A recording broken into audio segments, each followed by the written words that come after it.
Hello everyone, this is Aarti. I welcome to SR education online classes. आज की class में हमें जो डिस्कस करना है, सीटेट 2018 में जो पेपर फर्स्ट हुआ था उसके बारे में डिस्कस करेंगे। चाइल्ड डेवलपमेंट एंड पेडागोजी से रिलेटेड क्वेश्चन आंसर को चलिए डिस्कस करते हैं। क्वेश्चन नंबर फर्स्ट में कहा है, आनुवांशिकता और पर्यावरण की भूमिका के बारे में निम्नलिखित में से कौन सा कथन सत्य है। इसका राइट आंसर रहेगा ऑप्शन नंबर फर्स्ट रहेगा, विकास के कुछ पहलू आनुवांशिकता और कुछ अन्य पर्यावरण से अधिक प्रभावित होते हैं। चलिए अगले क्वेश्चन को डिस्कस करते हैं। निम्नलिखित में से कौन सा कथन पियाजे के सिद्धांत के अनुसार कहा नहीं जा सकता। इसका राइट आंसर रहेगा ऑप्शन नंबर थर्ड रहेगा, निरंतर अभ्यास से अधिगम होता है। चलिए अगले क्वेश्चन को डिस्कस करते हैं। निम्नलिखित में से कौन सी पूर्व सक्रियात्मक विचार की एक सीमा नहीं है। इसका राइट आंसर रहेगा ऑप्शन नंबर सेकंड रहेगा, प्रतीकात्मक विचार का विकास। चलिए अगले क्वेश्चन को डिस्कस करते हैं। खालिस्तान के अलावा निम्नलिखित कारणों से खेल युवा बच्चों के विकास में एक महत्वपूर्ण भूमिका निभाता है। इसका राइट आंसर रहेगा ऑप्शन नंबर थर्ड रहेगा, ये समय बिताने का एक सुखद तरीका है। तो ये गलत बोला गया है।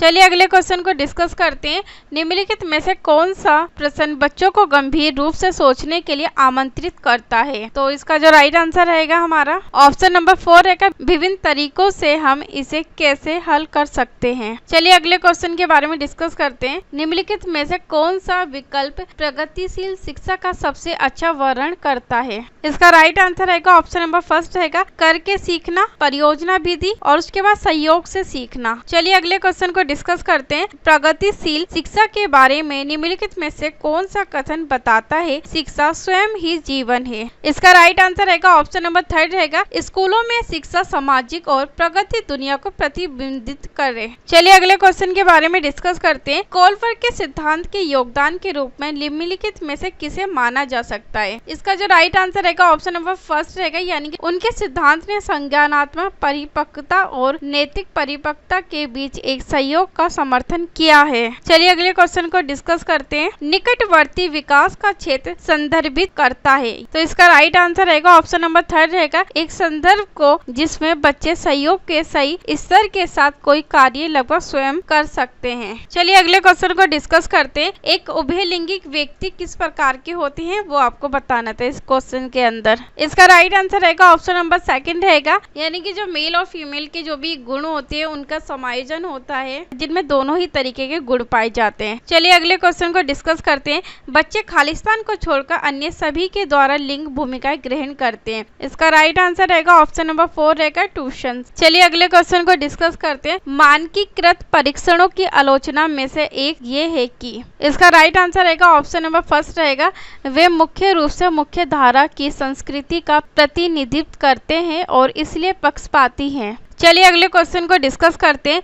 एकाधिक बुद्धिमानी का सिद्धांत कहता है। इसका राइट आंसर रहेगा ऑप्शन नंबर सेकंड है, जो बुद्धि है वो कई प्रकार की हो सकती है। चलिए अगले क्वेश्चन को डिस्कस करते हैं। शिक्षक सीखने के लिए मूल्यांकन और सीखने के मूल्यांकन दोनों का उपयोग कर सकते हैं किस प्रकार से क्लासरूम में, वो आपको बताना था। इसका राइट आंसर रहेगा ऑप्शन नंबर फर्स्ट रहेगा, बच्चों की प्रगति और उपलब्धि स्तर को जानने में, कि बच्चे किस प्रकार से सीख रहे हैं, नहीं सीख रहे, उनमें कोई त्रुटियां तो नहीं, इसलिए समय समय पर बच्चों का मूल्यांकन किया जाता है। चलिए अगले क्वेश्चन को डिस्कस करते हैं। मूल्यांकन में से कौन सा सतत और व्यापक मूल्यांकन से संबंधित नहीं है। इसका राइट आंसर रहेगा ऑप्शन नंबर फोर रहेगा, ये बच्चों को धीमे, खराब या बुद्धिमान के रूप में चिन्हित करने में उपयोगी होता है। चलिए अगले क्वेश्चन को डिस्कस करते हैं। बच्चों में प्रतिभाशालीता खालिस्तान के कारण हो सकती है। इसका जो राइट आंसर रहेगा ऑप्शन नंबर फर्स्ट रहेगा, आनुवांशिकता और वातावरण के बीच एक अंतःक्रिया होती है। चलिए अगले क्वेश्चन को डिस्कस करते हैं। सामाजिक आर्थिक रूप से वंचित पृष्ठभूमि से आने वाले बच्चों को कक्षा के माहौल की आवश्यकता होती है, जो किस प्रकार से सहायक होती है, किस प्रकार से उपयोगी होती है बच्चों के लिए, वो आपको बताना था। इसका राइट आंसर रहेगा ऑप्शन नंबर सेकंड रहेगा, उनके सांस्कृतिक और भाषाई ज्ञान को महत्व देता है तथा उनका उपयोग करता है। चलिए अगले क्वेश्चन को डिस्कस करते हैं। कक्षा में सृजनात्मक और प्रतिभाशाली बच्चों के लिए आवश्यक हस्तक्षेप निर्भर करता है। इसका राइट आंसर रहेगा ऑप्शन नंबर फर्स्ट रहेगा शिक्षक द्वारा अनुकूलित और प्रेरक निर्देशन तरीकों के उपयोग पर। चलिए अगले क्वेश्चन को डिस्कस करते हैं। अति संवेदनशील बच्चों को सीखने में मदद करने के लिए निम्नलिखित में से कौन सा तरीका उपयुक्त तरीका नहीं है, वो आपको बताना था। इसका राइट आंसर रहेगा ऑप्शन नंबर 4 रहेगा बेचैन होने पर अक्सर उन्हें फटकार लगाना। चलिए अगले क्वेश्चन को डिस्कस करते हैं। अलग अलग सोच वाले पैटर्न उन बच्चों की पहचान करते हैं जो। इसका राइट आंसर रहेगा ऑप्शन नंबर 3 रहेगा सृजनात्मक है, यानी कि जो क्रिएटिव चाइल्ड होते हैं उन्हें आइडेंटिफाई करता है। चलिए अगले क्वेश्चन को डिस्कस करते हैं।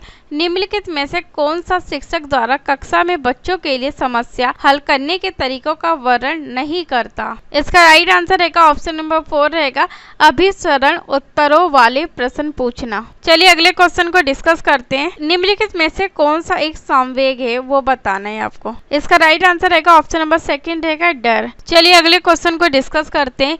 एक 3 साल का बच्चा बताता है कि दूध बूथ पर एक मशीन द्वारा दूध का उत्पादन होता है। निम्नलिखित में से कौन सा बच्चे की समझ का सबसे अच्छा स्पष्टीकरण प्रदान करता है। इसका राइट आंसर रहेगा ऑप्शन नंबर 2 रहेगा बच्चे का जवाब दूध बूथ से दूध खरीदने के अपने अनुभव पर आधारित है। चलिए अगले क्वेश्चन को डिस्कस करते हैं। निम्नलिखित में से कौन सा शिक्षक की भूमिका का सबसे अच्छा वर्णन करता है। इसका राइट आंसर रहेगा ऑप्शन नंबर 4 रहेगा आराम के लिए जगह बनाना, जहां बच्चे संवाद और पूछताछ के माध्यम से सीखते हैं, यानी कि बच्चों को परिवेश उपलब्ध करवाना सीखने के लिए शिक्षक के द्वारा। चलिए अगले क्वेश्चन को डिस्कस करते हैं। निम्नलिखित में से कौन सी कक्षा समृद्ध शिक्षा को प्रोत्साहित करती है। इसका राइट आंसर रहेगा ऑप्शन नंबर 2 रहेगा वे कक्षा जिसमें खुली गतिविधि कोने हो और विभिन्न प्रकार के बाल साहित्य खुली ताक या फिर सेल्फ में रखी हो, जो दिन के किसी भी समय प्राप्त किया जा सके। चलिए अगले क्वेश्चन को डिस्कस करते हैं। निम्नलिखित में से कौन सा कक्षा में पाठ्य पुस्तकों की भूमिका का सबसे अच्छा वर्णन करता है, वो आपको बताना है। इसका राइट आंसर रहेगा ऑप्शन नंबर 1 रहेगा वे कक्षा में उपलब्ध संसाधन और संदर्भ सामग्री में से एक है। चलिए अगले क्वेश्चन को डिस्कस करते हैं। राष्ट्रीय पाठ्यचर्या फ्रेमवर्क 2005 ने अपनी समझ यानी कि खालिस्तान से प्राप्त की थी। इसका राइट आंसर रहेगा ऑप्शन नंबर 3 रहेगा रचनावाद। चलिए अगले क्वेश्चन को डिस्कस करते हैं। कक्षा में बच्चों को प्रेरित समझा जा सकता है यदि। इसका राइट आंसर रहेगा ऑप्शन नंबर 4 रहेगा वे शिक्षक से स्पष्टीकरण प्राप्त करने के लिए प्रश्न पूछते हैं तो बच्चे प्रेरित होते हैं, यानी कि किसी भी काम को करने के लिए हमेशा तत्पर रहते हैं। उनमें खुद से जिज्ञासा होती है एक सीखने की। चलिए अगले क्वेश्चन को डिस्कस करते हैं।